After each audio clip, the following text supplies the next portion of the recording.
सबसे बड़ा mental pressure आता है वो आता है कॉस्ट ऑफ लिविंग और बजटिंग को लेकर के। तो यहाँ पे चीज़ें इतनी आसान भी नहीं है। आप लग्जरी एक एक्सपेट की लाइफ नहीं जीते हो जैसा आपको लगता है कि हम यूरोपियन ड्रीम जी रहे हैं और हमारे पास काफ़ी ज़्यादा सैलरीज आ रही हैं, 6 डिजिट सैलरी आ रही है, बट रियलिटी इससे कहीं ज़्यादा अलग है। सबसे बड़ा बैरियर आता है लैंग्वेज का। तो मैं कहूँगा 80 से 90% जो प्रॉब्लम्स है वो आती है इस लैंग्वेज की वजह से। डिस्पाइट बहुत सारी IT कंपनीज बोलती हैं कि इंग्लिश में काम हो जाएगा, लेकिन इंग्लिश में काम रियली में होता नहीं है। तो अच्छी चीज़ें तो हमने बहुत सारी सुनी होंगी, लेकिन क्या आपने ये सुना कि कितने हज़ारों लोग ऐसे हैं जिनको वीज़ा मिला है, जो अंडर एम्प्लॉयड हैं, अनएम्प्लॉयड हैं और बहुत सारी डिफ़िकल्ट सिचुएशंस फेस कर रहे हैं अभी जर्मनी में या यूरोपियन कंट्रीज़ में। साइड इफ़ेक्ट्स ये होते हैं कि हम सिर्फ एक वर्किंग प्रोफेशनल नहीं हैं। अभी तक हम इंडिया में जो अपनी स्किल सेट के ऊपर काम कर रहे थे, जर्मनी में आने के बाद अब हम लैंग्वेज के ऊपर भी काम कर रहे हैं। तो आप welcome to the new student life. Companies आपको ये बोलेंगे कि नहीं हमारा काम इंग्लिश में हो जाता है, लेकिन क्या सच है? ये बिल्कुल भी सच नहीं है। लोग बोलते हैं कि IT जॉब्स की जो ऑफिशियल लैंग्वेज है वो इंग्लिश है, लेकिन क्या सच में ये ट्रू है? नहीं। ये एक साइलेंट क्राइसिस है जो बहुत सारे लोग फेस करते हैं, स्पेशली वो जिनको ये वीज़ा मिल चुका है, जो यहाँ पे आ चुके हैं और अब वो डू इट और डाई इट वाली सिचुएशन में है। जर्मनी में मासिव शॉर्टेज है, 2 मिलियन स्किल्ड वर्कर्स प्रोफाइल अभी भी वैकेंट हैं और काफ़ी सारे स्किल्ड वर्कर्स के लिए ये एक अपॉर्चुनिटी है। स्पेशली अगर मैं इंडिया की बात करूँ तो इंडियंस के लिए ये एक ड्रीम कम ट्रू मोमेंट होता है, जहाँ पे उनके लिए एक European dream, high paying jobs और गेटिंग अ यूरोपियन वीज़ा एक बहुत ही लाइफ चेंजिंग मोमेंट होता है। बट आज हम इस चीज़ के बारे में बात करने वाले हैं कि क्या ये रियलिटी में एक अपॉर्चुनिटी है या बहुत सारे इंडियंस के लिए ये एक ट्रैप वाला मोमेंट है।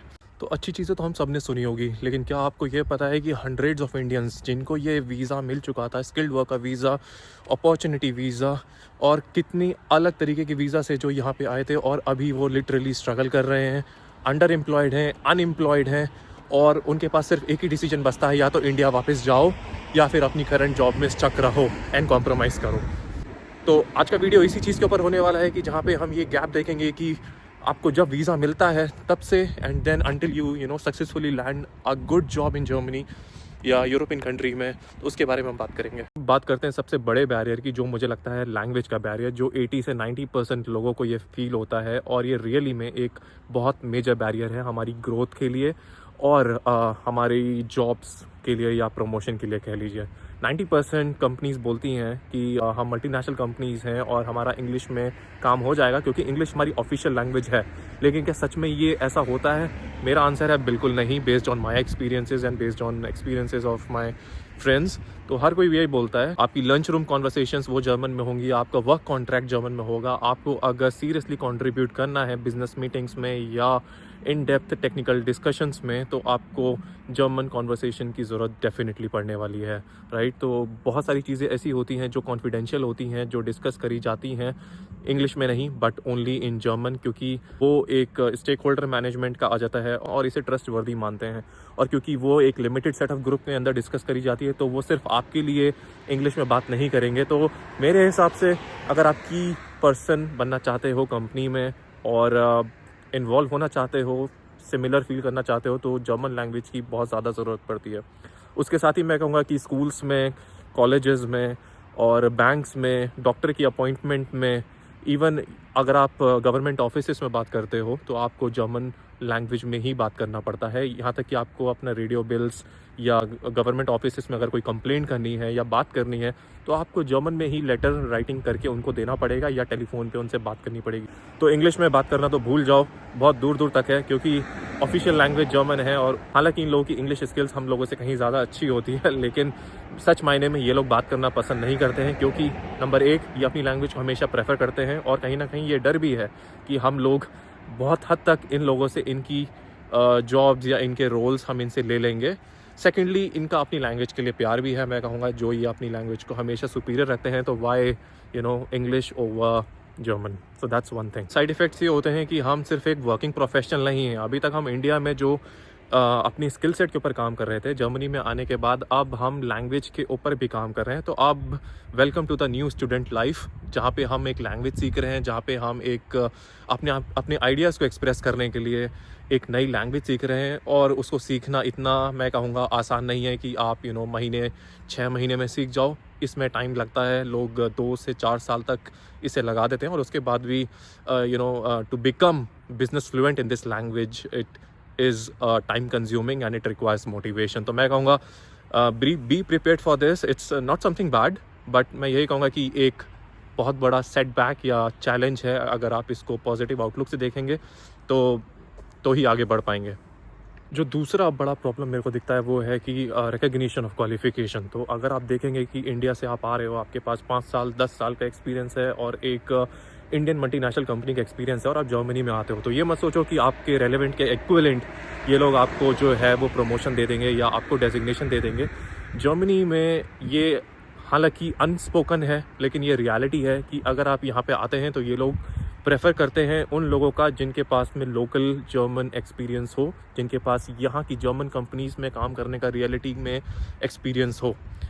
और अगर आपके पास वो नहीं है और आप अपने आप को कंपटीशन में ला रहे हो यहाँ के लोकल वर्कर्स से, तो डेफिनेटली उन लोगों को ये लोग ज़्यादा प्रेफर करेंगे कंपेयर टू यू। अब जर्मनी में एक दूसरी चीज़ है जो कि है रिकग्निशन ऑफ क्वालिफिकेशन। तो अगर आप इंडिया से 5 साल या 6 साल का एक्सपीरियंस लेकर के जर्मनी में आ रहे हो, और बहुत सारी मीडियम साइज़ कंपनीज ऐसी होती हैं जो यूरोपियन एक्सपीरियंस को ज़्यादा प्रेफर करते हैं compare to your Indian experience. अब हालांकि ये चीज़ वो लोग आपको बोलेंगे नहीं up front on the face, लेकिन ये बहुत ही वेल नोन फैक्ट है कि ये लोग अपने लोकल लोगों को या जिन लोगों ने यहाँ से आकर के पढ़ाई करी है या इंटीग्रेट हुए हैं या फिर यहाँ का एक्सपीरियंस लिया है, उनको ये ज़्यादा प्रेफर करेंगे कंपेयर टू द वंस जो सीधे के सीधे इंडिया से आए हैं किसी मल्टीनेशनल कंपनी से आने के बाद। अब इससे होता क्या है, इससे दो चीज़ें होती हैं। पहली चीज़ ये कि आप यहाँ पे आएंगे और आपको एक ही रोल पे या तो काम करेंगे या फिर आप ज़्यादा एक्सपीरियंस होने के बाद भी आप एक मिडिल लेवल रोल के लिए काम करेंगे। अब उससे बहुत सारे कैंडिडेट्स जो हैं वो या तो स्टक फील करते हैं या फिर उन्हें लगता है कि वो अंडर वैल्यूड हैं या अंडर प्रेशर हैं और वो प्रमोट नहीं हो पा रहे हैं, ग्रोथ नहीं हो पा रही है। लेकिन रियलिटी यही है, जब तक आप इनके कल्चर में या इनके एक्सपीरियंस में आप डिवेल नहीं हो जाते, तब तक ये आपको आगे बढ़ने नहीं देंगे, राइट। तो इससे प्रेशर क्रिएट होता है और प्रेशर क्रिएट होने से आप दूसरी जगह जॉब ढूंढते हो और जॉब ढूंढने के लिए आपके पास लिमिटेड टाइम होता है। अब लोग सोचते हैं कि मेरे पास स्किल्ड वर्कर वीज़ा आ गया जो कि 4 साल का है, लेकिन रियलिटी में ये ऐसा नहीं है। आपका वीज़ा आपके एम्प्लॉयर के साथ में टाई अप होता है शुरू के 1 साल तक। या तो आपका एम्प्लॉयर आपको निकाल सकता है या फिर आप निकल सकते हो। और आप निकलते हो तो आपके पास एक बहुत ही शॉर्ट ड्यूरेशन रहता है, एक ग्रेस पीरियड रहता है जहाँ पे आपको एक नई जॉब ढूंढनी पड़ती है। तो ये अननेसेसरी एक प्रेशर क्रिएट होता है। एक चीज़ मैं आपको और बता दूं, अगर आपको नहीं पता है, कि जर्मनी में जो है वो 6 महीने का प्रोबेशन पीरियड होता है जिसको बोलते हैं प्रोब साइट। अब इस 6 महीने के अंदर आपकी स्किल सेट को देखा जाता है, आपको एनालाइज किया जाता है, आपकी परफॉर्मेंस को इवैल्यूएट किया जाता है।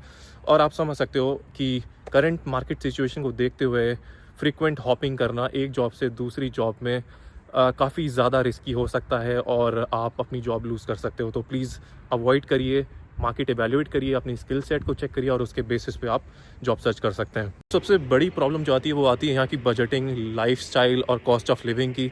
तो ऐसा नहीं है कि आप यहाँ पे लग्जरी एक्सपैट लाइफ एंजॉय कर रहे हो जैसा आपको दिखाया जाता है या फ्रेम किया जाता है आपके फ्रेंड्स और फैमिलीज़ में।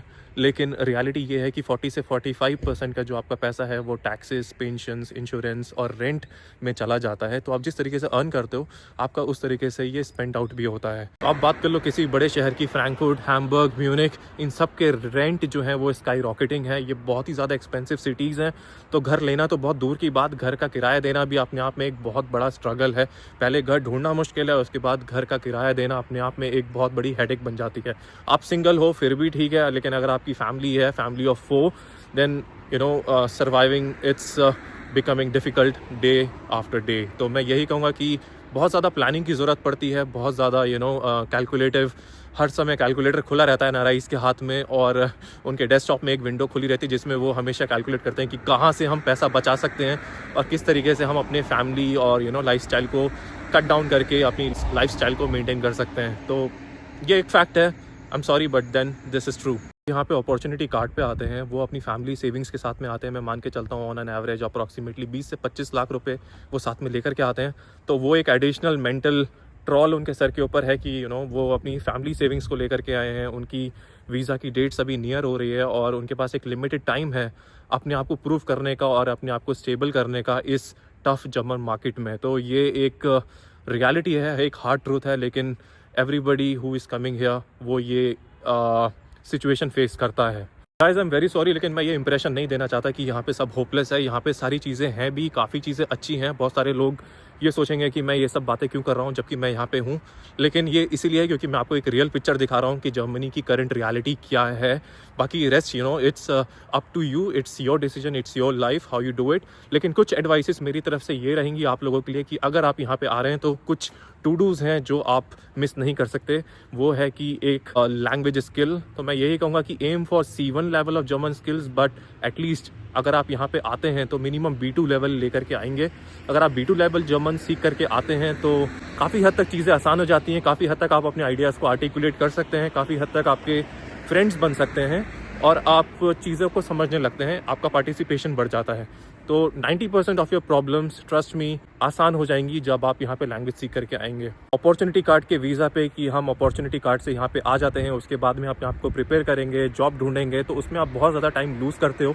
मैंने अपने पिछले वीडियोज़ में भी ये समझाया था कि अपॉर्चुनिटी कार्ड पे आना एक बहुत बड़ा मेंटल प्रेशर और एक बहुत बड़ा रिस्क हो सकता है। तो प्लीज़ अपनी लाइफ की सेविंग्स को, अगर आपको 6 या 12 महीने की सेविंग्स को बर्न करना है तो आप यहाँ पे आ सकते हैं, बट वो एक बहुत बड़ा रिस्क ऐड कर देगा।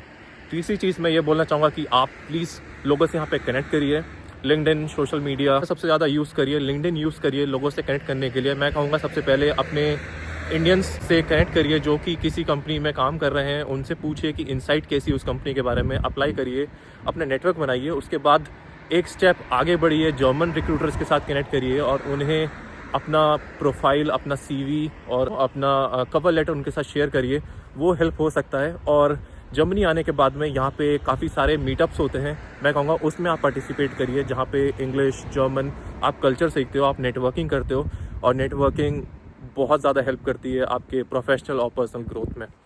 ये बोलूँगा कि अपनी ईगो को साइड में रखिए और अपने एक्सपीरियंस को, चाहे आप कितना भी हो, आपको लगता है कि आप वेल डिज़र्व पोजीशन पे थे लेकिन आपको एक रोल या एक पोजीशन नीचे मिली, लेकिन आप अपना एक फाउंडेशन बिल्ड कर रहे हो। कभी किसी रोल को छोटा मत समझो, ये मत समझो कि मेरे पास ये रोल नहीं है, क्योंकि आप अभी अपनी फाउंडेशन बना रहे हो और वो हेल्प करेगा आपको एक हायर रोल के लिए टारगेट करने में।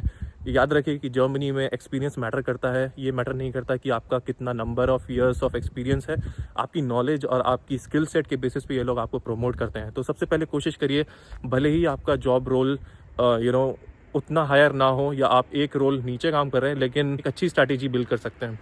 अपने 6 महीने की लिविंग कॉस्ट को सेपरेट करो अपने रिलोकेशन फंड से। बिलीव मी, उससे आपको एक मेंटल पीस मिलेगा और एक पीस ऑफ माइंड मिलेगा कि मेरे पास एक सेफ्टी नेट है, वो काफ़ी हेल्प करता है।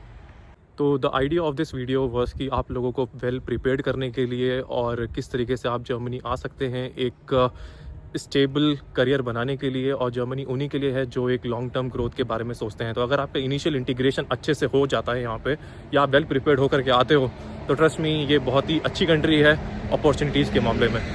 जर्मनी आपको work life balance, truth, stability, successful career सब कुछ देता है। The idea of this video आप लोगों को ये समझाने के लिए कि अगर आप यहाँ पे वेल प्रिपेयर्ड होकर के आते हो और सारे प्री रिक्विजिट्स जानते हो, इस कंट्री के रूल्स रेगुलेशन जानते हो, तो डेफिनेटली आपके पास बहुत कुछ है इस कंट्री से लेने के लिए और एक अच्छा करियर बनाने के लिए। लेकिन मैं आप लोगों से ये जानना चाहता हूँ कि आप में से कौन लोग ऐसे हैं जो यहाँ पे स्किल्ड वर्कर वीज़ा पे आ रहे हैं या आ चुके हैं, और आपका कौन सा सबसे बड़ा फियर है जो आपको लगता है कि ये प्रॉब्लम्स हो सकती हैं। कमेंट सेक्शन में लिख करके मुझे बताइए। उसके अलावा कुछ लोग जो ऐसे हैं जो यहाँ पे आ चुके हैं और अपनी स्ट्रगल स्टोरीज़ से कुछ सीखे हैं, तो it would be really helpful. मैं कहूँगा अगर आप ऐसे लोगों को बताइए या और लोगों को बताइए जो यहाँ पे आए हैं कि वो आपसे कुछ सीख सकें, तो it would be really beneficial. तो आई होप आपको वीडियो पसंद आया होगा, you would have found it helpful. कुछ आइडिया लगा होगा किस तरीके से यहाँ पे चीज़ें काम करती हैं और किस तरीके से आपको प्रिपेयर होना है। एंड ऐसे ही बहुत सारे वीडियोस मैं आप लोगों के लिए बनाता हूँ ताकि आप लोगों को रियलिटी चेक दे सकूँ और करंट सिचुएशन के बारे में बता सकूँ। And follow for more and we see each other in our next vlog. Until then, thank you, take care and cheers, bye.